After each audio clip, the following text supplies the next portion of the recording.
Ceci est un communiqué spécial en cette journée particulière du 12/12/2024. C'est à travers mes rêves en ce moment que mes guides nous communiquent des informations utiles à notre évolution, qu'elles soient spirituelles ou matérielles, car les deux sont liés et sont le reflet l'une de l'autre. Autrement dit, ce n'est pas possible de les séparer.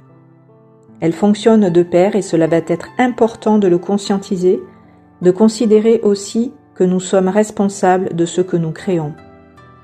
La manifestation de nos pensées, de nos intentions est une réalité.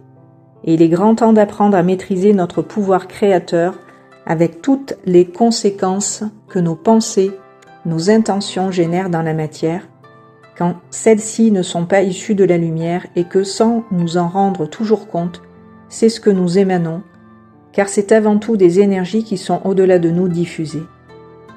Aussi, si elles ne véhiculent pas de l'amour, si ce n'est pas de la lumière que vous projetez, c'est obligatoirement de la noirceur, de l'obscurité que vous engendrez et par conséquent que vous récoltez.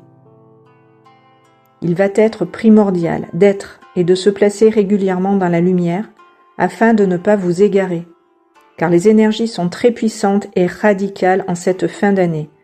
C'est à double tranchant et cela dépend uniquement de notre positionnement.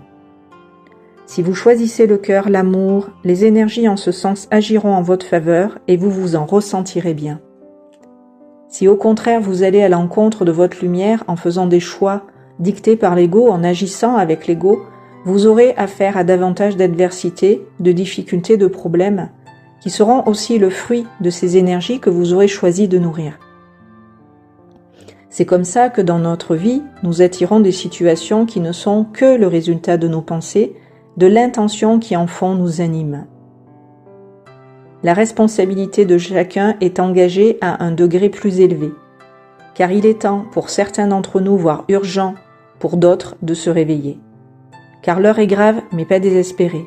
Si chacun prend la mesure de ce qui est dans ce message communiqué et les autres qui ont été partagés juste avant, concernant la fausse lumière, la lumière, l'ombre, qu'est-ce que c'est, la manifestation de celle-ci, etc. Je vous mettrai sous cette vidéo dans la barre de description ces 3 dernières vidéos qui sont dans la continuité les unes des autres, à chaque fois des guidances plus approfondies sur ce thème. Donc il ne s'agit pas de vous faire peur, c'est pour que de vous-même, sérieusement, maintenant vous vous préoccupiez, car s'il y a bien quelqu'un dont vous devez vous inquiéter, vous soucier, c'est de vous-même en priorité, et non pas de l'actualité. Car celle-ci est le reflet de ce chaos que nous vivons intérieurement, comme à plusieurs niveaux. Les structures anciennes se fissurent, les égos et les mentalités qui sur ces bases-là fonctionnaient sont mises à mal car dépassées. Et elles sont depuis un moment sur le point de s'effondrer.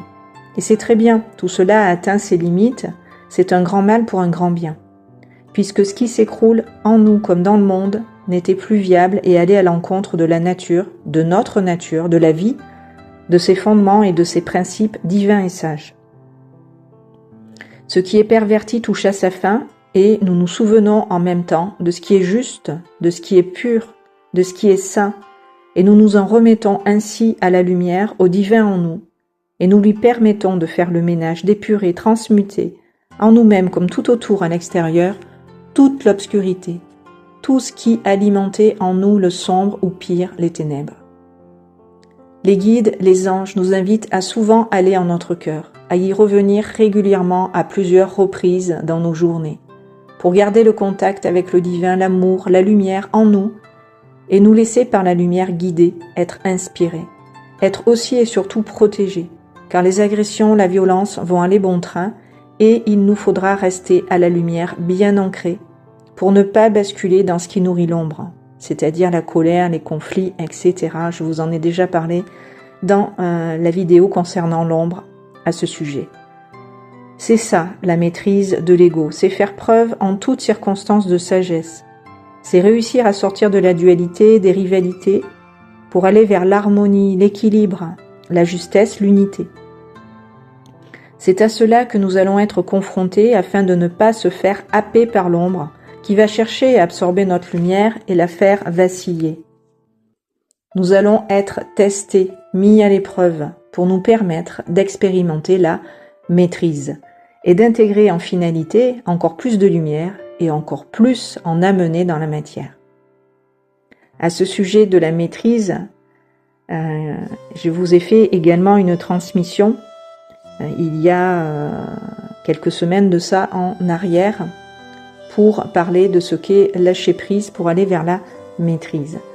Donc je vais vous mettre en lien toutes ces vidéos dont j'ai parlé dans celle-ci pour que vous puissiez à votre rythme en prendre connaissance et les regarder dans l'ordre puisqu'elles se suivent et sont complémentaires à chaque fois les unes des autres.